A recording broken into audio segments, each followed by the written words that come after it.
Hello everyone, मैं हूं कशिश विश्वकर्मा और आज हम लोग पढ़ने वाले हैं इलेक्ट्रिक डाइपोल। तो पिछले वीडियो में हमने पढ़ा इलेक्ट्रिक फील्ड स्ट्रेंथ, ठीक है, और उसमें हमने ये भी पढ़ा था कि इलेक्ट्रिक फील्ड स्ट्रेंथ में सबसे पहले तो हमने पढ़ा था इलेक्ट्रिक फील्ड क्या होता है, the space around the charge, जहाँ पे उसका इन्फ्लुएंस देखा जाए, ठीक है। और इवन हमने ये भी देखा था कि जो इलेक्ट्रिक फील्ड इंटेंसिटी होती है वो एक वेक्टर क्वांटिटी होती है, मतलब उसके पास खुद का एक मैग्नीट्यूड भी है और एक डायरेक्शन भी है। मैग्नीट्यूड के लिए हमने फॉर्मूला देखा था E इक्वल्स टू में F अपॉन में Q, जहाँ पे Q अपना Q नॉट था, मतलब वो एक टेस्ट चार्ज था, ठीक है। और हमने देखा था कि इलेक्ट्रिक फील्ड का जो डायरेक्शन होता है वो पॉजिटिव टू नेगेटिव होता है, ठीक है। और इवन हमने ये भी देखा कि जो पॉइंट चार्ज होता है electric field intensity due to point charge, उसका फॉर्मूला होता है E equals to KQ by R square. इतना सब पढ़ने के बाद आज हम पढ़ रहे हैं इलेक्ट्रिक डाइपोल, ठीक है। जल्दी से देखते हैं। तो इलेक्ट्रिक डाइपोल हमारा होता है, ठीक है, ओके। सो इलेक्ट्रिक डाइपोल मतलब pair of equal and opposite charge. Simple सी बात है, मतलब ये चार्ज मेरा मान लो माइनस क्यू है, ठीक है, ये चार्ज मेरा मान लो प्लस क्यू है, ठीक है। मेरे पास दो चार्जेस है, एक माइनस क्यू एक प्लस क्यू, ठीक है। अब ये जो है यहाँ बीच में सेंटर में ओ मान लो, इसको हम बोलते हैं, ओ को हम क्या बोलेंगे, सेंटर ऑफ डाइपोल। ये डाइपोल का क्या है बेटा, सेंटर है, तो this is your centre of dipole, ठीक है। अब यहाँ पे जो है ये माइनस क्यू चार्ज है, ये प्लस क्यू चार्ज है, ठीक है। तो ये देखो पेयर है, एक जोड़ा है, मतलब एक पेयर है प्लस और माइनस का, इक्वल एंड ऑपोजिट चार्जेस, मतलब चार्जेस की वैल्यू सेम रहेगी। मतलब कैसा कहानी होगी, मान लो -3 है यहाँ पे और यहाँ पे मान लो +3 चार्ज है क्यू, है ना। ये कोलम कर दूं मैं इसको, कोलम, ठीक है, इतना है। तो ये मेरा क्या हो गया, एक डाइपोल हो गया, ठीक है। So this is called as dipole, ठीक है। और यहाँ पे मैं इसको, तो ये अपना सेंटर हो गया और यहाँ पे इस डिस्टेंस को मैं डी मान लूं, तो ये इसको हम बोलते हैं length of dipole. Length of dipole, इस डिस्टेंस को क्या बोलोगे, length of dipole. And generally dipole, दो डाइपोल के बीच का जो डिस्टेंस होता है वो शॉर्ट ही रखा जाता है, ठीक है। सो जनरली हम अगर मैं बात कर दूं, जनरली इसका जो डिस्टेंस होता है ना, डिस्टेंस बिटवीन, ऐसे लिख दो बिटवीन, ठीक है, टू डाइपोल्स इज शॉर्ट, ठीक है।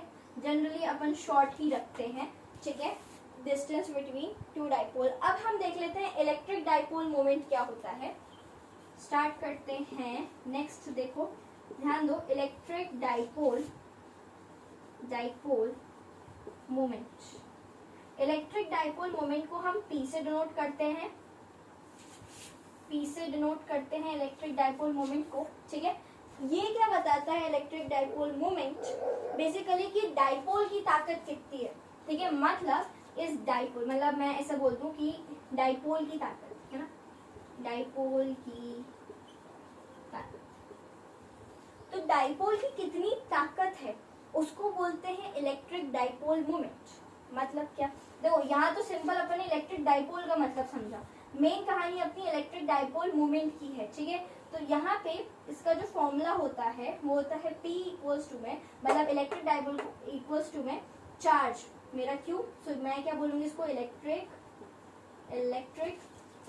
डाइपोल हो गया, ठीक है, इक्वल्स टू में दिस इज योर चार्ज, ठीक है, इनटू में सेपरेशन, क्या है इसका D, ये D कर दिया मैंने, इसको बोलते हैं सेपरेशन, ठीक है, दो डाइपोल्स के बीच का सेपरेशन बोलते हैं इसको, ठीक है। ये होता है डाइपोल मोमेंट का फॉर्मूला, ओके, ये होता है इसका फॉर्मूला। एंड अब हम देखते हैं इसका डायरेक्शन, ठीक है। तो इसका डायरेक्शन कैसा होता है, ऐसे लिख दो शॉर्ट में, डायरेक्शन ऑफ डाइपोल, P लिख दो, डाइपोल, ठीक है। डायरेक्शन डाइपोल का कैसा होता है, नेगेटिव टू पॉजिटिव, मतलब ये कुछ इस प्रकार का है, ठीक है। तो डायरेक्शन कैसा होता है, नेगेटिव टू पॉजिटिव। हमें पता है इलेक्ट्रिक फील्ड में कैसा होता था, पॉजिटिव टू नेगेटिव, यहाँ डाइपोल है तो नेगेटिव टू पॉजिटिव हो गया, ठीक है। सिंपल समझना, इलेक्ट्रिक फील्ड में पॉजिटिव टू नेगेटिव होता है, डाइपोल में उल्टा, इलेक्ट्रिक फील्ड का उल्टा हो जाएगा, तो मतलब नेगेटिव टू पॉजिटिव हो गया, ठीक है। इतनी चीज क्लियर हो गई। चलो अब क्या करोगे, इसकी यूनिट भी देख लें क्या, यूनिट तो तुम खुद ही बता दोगे यार। देखो यहाँ पे अगर मैं यूनिट बोलूँ, यूनिट ऑफ डाइपोल मतलब P, तो सेंटी, ये क्या है, चार्ज मतलब कूलम, डिस्टेंस मतलब मीटर, ये हो गया कूलम मीटर, है ना। और वैसे अपन जैसे अपन ने वो देखा था ना, ये इसका पॉइंट चार्ज का KQ बाय R स्क्वायर, इसका भी तुम ऐसे ही निकाल सकते हो, ठीक है। चलो वो तो बच्चों वाली चीजें हैं जो तुम्हें आती है। अब अपन देखते हैं क्या क्या कर लिया अपन ने, ये ओके। तो ये भी एक वेक्टर क्वांटिटी है, ठीक है। तो तुम इसको कैसे क्रॉस पे लिख रहे हो ना मैं, ये डाइपोल क्या है, यहाँ पे कहाँ लिख दें, यहाँ लिख देते हैं, यहाँ लिखते हैं कि जो P है, ठीक है, dipole moment is a vector quantity. Dipole moment क्या है, एक वेक्टर क्वांटिटी है, ठीक है। नोट करो उसको पहले, जल्दी से नोट करेंगे, हो गया। चलो, तो अब हमारा एक ही चीज बची है, थोड़ा सा बताना है मुझे। देखो इतना मिटा रही है ना, इतने में अपना काम हो जाएगा। देखो अब हम देख रहे हैं कि यार डाइपोल जो है ना, जैसे ये अपना नेगेटिव था, ये मेरा पॉजिटिव था, ठीक है, ये मेरा डाइपोल था, ये मेरा सेंटर O था, ठीक है। अगर मुझे इलेक्ट्रिक डाइपोल निकालना है, मतलब इलेक्ट्रिक फील्ड निकालनी है, ठीक है, अगर मुझे इलेक्ट्रिक फील्ड निकालनी है अलोंग द एक्सिस, ठीक है।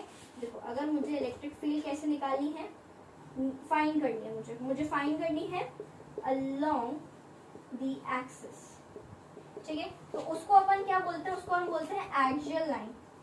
तो इसको मैं क्या बोलूंगी, एक्सियल लाइन। अगर इसके अलोंग में इलेक्ट्रिक फील्ड निकाल रही हूँ तो मैं इसको एक्सियल लाइन बोलूंगी, ठीक है। और अगर मैं इसके अलोंग निकाल रही हूँ परपेंडिकुलर, ठीक है, तो इसको अपन क्या बोलते हैं, इक्वेटोरियल लाइन।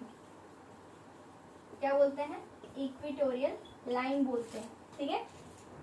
तो अब देखो मुझे अगर इसके जैसे डाइपोल की, तो इसको अपन सिंपल बोल सकते हैं कि यार डाइपोल के परपेंडिकुलर इलेक्ट्रिक फील्ड निकालना है, तो उसको अपन बोलते हैं इक्वेटोरियल लाइन, ठीक है। और इसको एक्सियल बोलते हैं। अब इसका फॉर्मूला भी तो चाहिए ना, तो फॉर्मूला हम देखेंगे अगले वीडियो में, क्योंकि उसका एक अच्छा खासा डेरिवेशन होता है जो बोर्ड्स में आता है, ठीक है। तो इसको नोट करेंगे, हो गया। चलो, सो बच्चों इस वीडियो के लिए इतना ही। Thank you so much for watching, stay connected, bye bye and take care.